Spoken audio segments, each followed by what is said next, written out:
Notre invité ce matin, Florian Philippot, député européen, conseiller régional du Grand Est. Florian Philippot, bonjour. Bonjour. Merci d'être avec nous.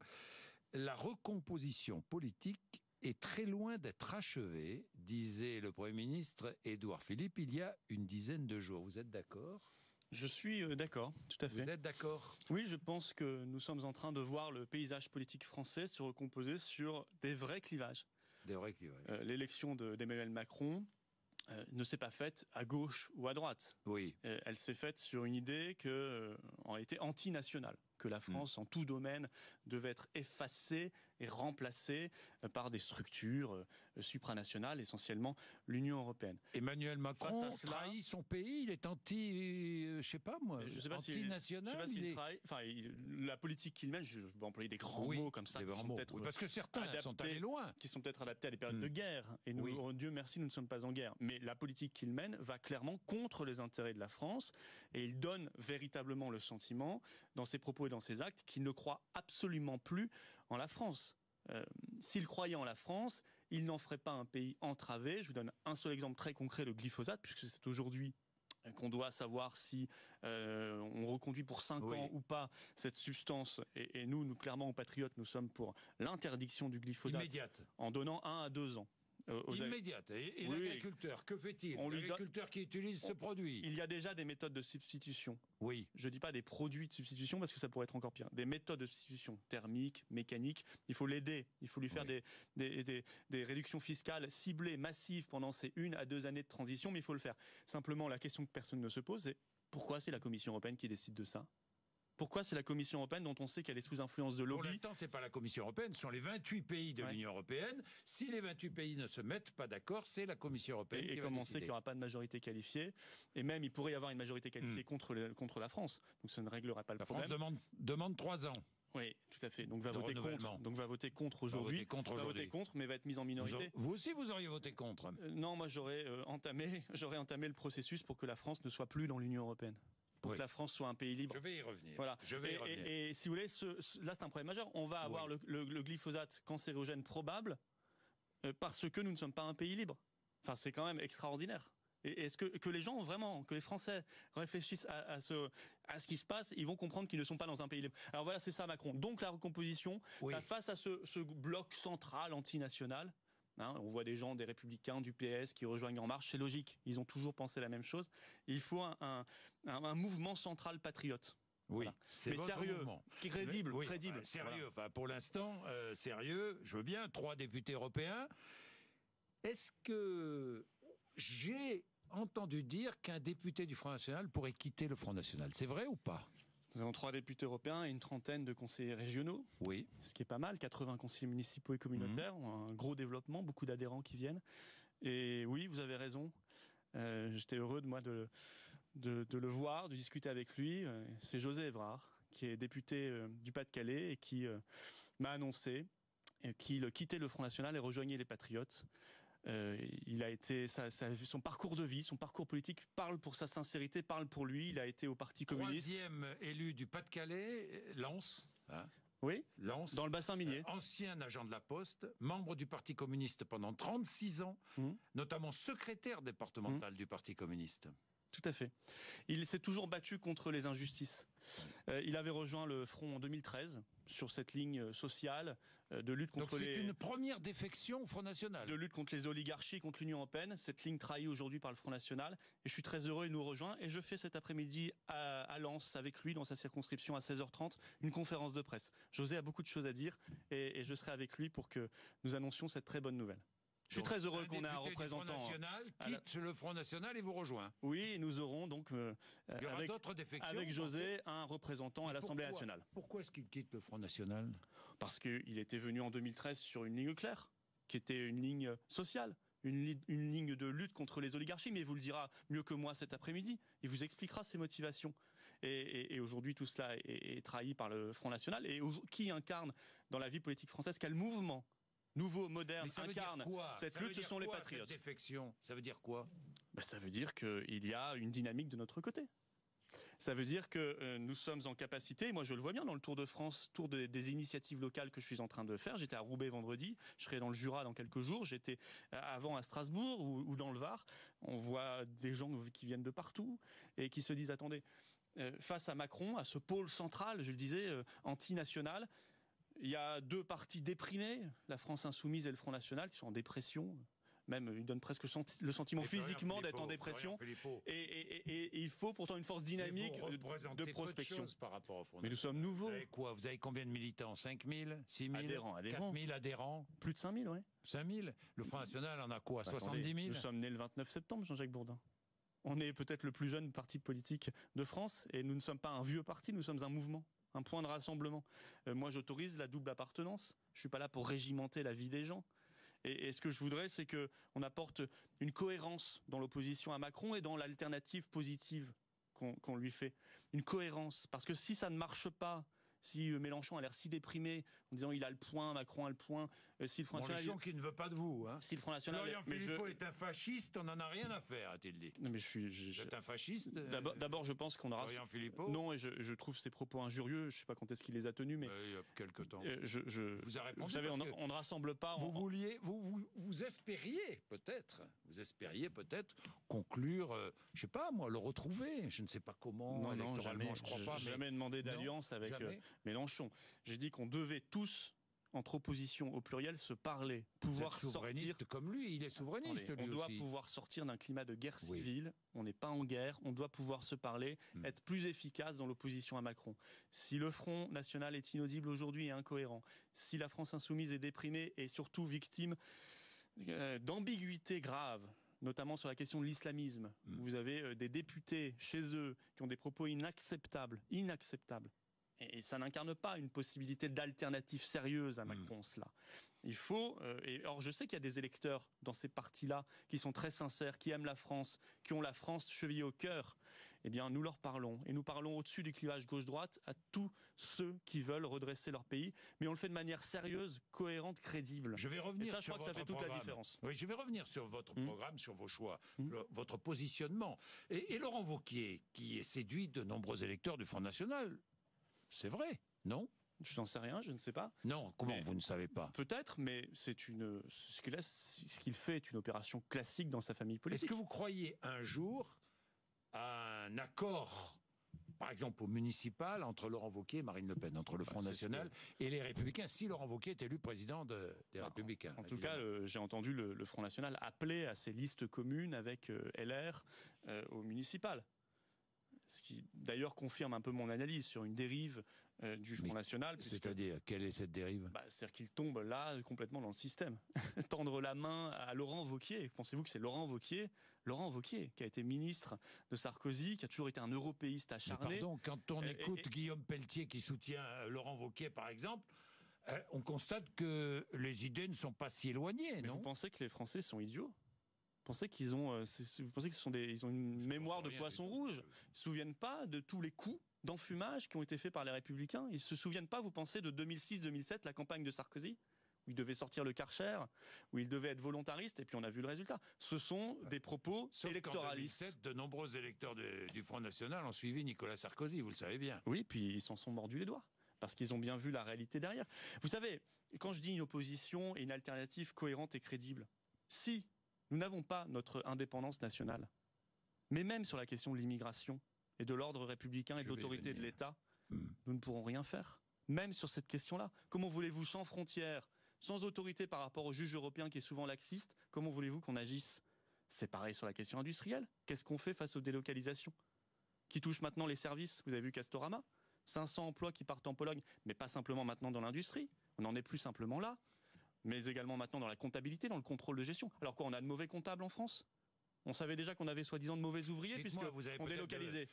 Il y a peut-être de mauvais comptables au Front National, je ne sais pas moi. Vous avez vu les comptes bancaires clôturés, comptes bancaires du FN clôturés? Pourquoi selon vous? Nous aurons la réponse a priori aujourd'hui puisque la Banque de France doit s'exprimer. Donc doit rendre ses conclusions aujourd'hui à Bruno Le Maire. Donc, moi les choses sont très claires. Hein. Je ne sais pas parce que je n'y suis plus. Est-ce que vous pensez que la Société Générale et HSBC ont de bonnes raisons de le faire? Je vais vous dire quelque chose de clair. Si c'est pour des raisons politiques, et que je ne sois plus au Front National ne change rien. C'est inadmissible. Inadmissible. Vous y croyez? Mais je ne sais pas. Sincèrement, est-ce que je vous n'ai pas croyez d'éléments pour que savoir. les banques peuvent clôturer tous ces comptes pour des raisons purement politiques? Est-ce que vous y croyez, sincèrement? Je n'ai pas une confiance extraordinaire dans le système bancaire français, je vous le dis, parce que je sais que c'est une oligarchie, et je ne parle pas des gens qui travaillent au quotidien, mais c'est une oligarchie dans le système qu'elle défend, que défend ce système bancaire, c'est-à-dire une emprise sur l'économie. Et donc je ne sais pas. Si c'est le cas, c'est inadmissible et il faut changer les choses et aller notamment vers cette banque de la démocratie qu'on nous avait promise pour qu'il n'y ait plus de problème. Si c'est pour d'autres raisons, nous le saurons bien. Et à ce moment-là, ce sont les règles prudentielles classiques qui s'appliquent. Que ça peut être pour d'autres raisons? Mais je n'en sais rien. Et c'est je n'avais pas vice-président du Front National jusqu'à fin septembre. Oui, mais je n'avais j'étais pas du tout sur les questions financières ou comptables du Front National. Non, j'étais sur des questions politiques. Le Front National a dû emprunter de l'argent à qui? Oui, le Front National a emprunté, enfin tout ça est transparent, je crois. Ça a fait l'objet de beaucoup d'articles ces dernières années. Oui, non, mais que le Front National n'était pas aussi riche que les Républicains US, ça c'était vrai. Est victime selon vous? Je ne sais pas. Vous ne savez pas? J'attends de voir ce que dira la Banque de France. Si c'est vraiment une discrimination politique, c'est parfaitement inadmissible et ça doit être résolu. Si c'est autre chose, nous le saurons. Bien. Vous n'avez donc je veux dire, aucune information, aucun doute, rien. Vous attendez de voir. Je n'ai aucune information. Mais le système bancaire... Vous n'avez jamais été payé comme... non? Non, vous étiez vice-président du Front National. Non, je n'étais pas rémunéré comme vice-président. Vous n'étiez pas rémunéré, non? Je suis eurodéputé et donc ça va. Mais je veux dire, les banques, c'est un problème aussi pour surtout, alors ça c'est la démocratie, c'est pas anodin comme question, mais pour les petites entreprises, pour les artisans, pour les ménages français qui n'ont pas accès au financement bancaire ou qui sont étranglés par les banques. Et pourquoi? Si vous regardez bien, nous sommes une des seules grandes démocraties dans le monde qui a un secteur bancaire public aussi petit, aussi étroit. En gros, il reste le groupe La Poste. Donc il faut aller vers un système plus pluraliste et réaugmenter la part du secteur bancaire public en France. Je reviens au Front National. Pourquoi dites-vous que le Front National va se recentrer sur les questions d'immigration, les questions identitaires? Pourquoi dites-vous ça? Parce qu'il le fait, parce qu'il l'a dit. Mais pourquoi? Je sais pas, vous demanderez à quelqu'un du Front National. Non, mais oui, mais pourquoi? Marine Le Pen sera là demain matin. Ah très bien, vous lui demanderez. Très bien. Eh bien, pourquoi? Parce que je pense qu'ils ont renoncé à gagner, à rassembler, et qu'ils veulent revenir aux vieilles recettes pour assurer une rente électorale. Je pense que c'est pas plus compliqué que cela. Quelle est la différence entre vous et le Front National, justement, sur ces questions d'immigration? Vous savez, moi, maintenant, le Front National, moi, je le vois comme un adversaire politique parmi d'autres. Au même titre, et je le critique politiquement. Moi, je fais jamais d'attaque personnelle. Je le critique politiquement comme je critiquerais les Républicains, le PS, la France Insoumise, le Centre ou d'autres. Voilà. Sur les questions d'immigration, quelle est la différence entre le Front National et vous? Mais il faut Parce que je cherche, mais quelle est la différence? Moi, je n'ai pas changé de conviction.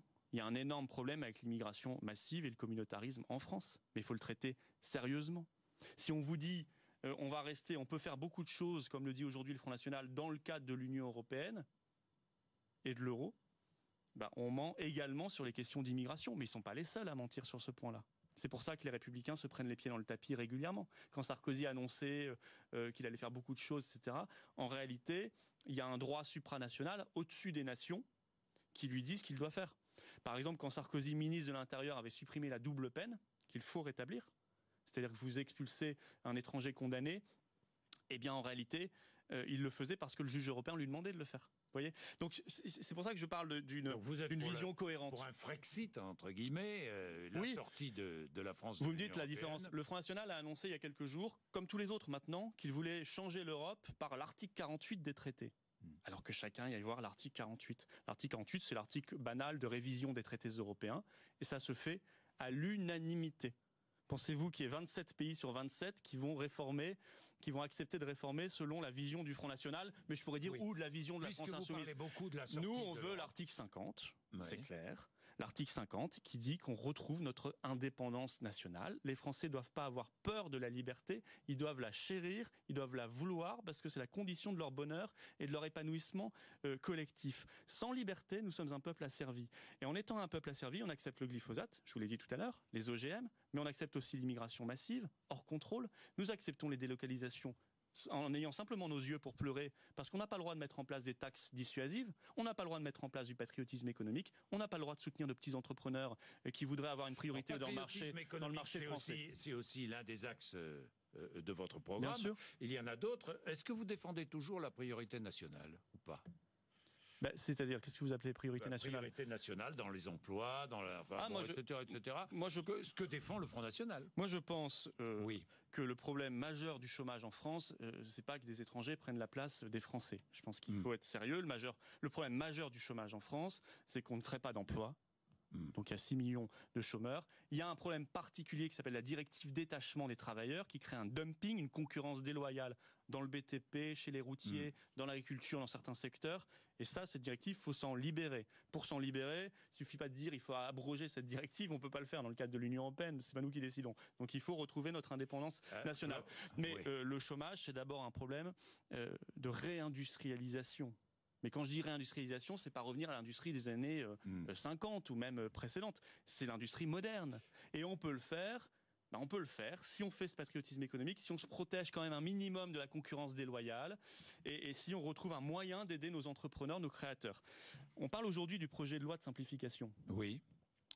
Moi, je vais vous dire, je veux que nos jeunes diplômés qui partent en ce moment massivement de France pour créer là-bas, à l'étranger, pour publier là-bas, puissent rester en France.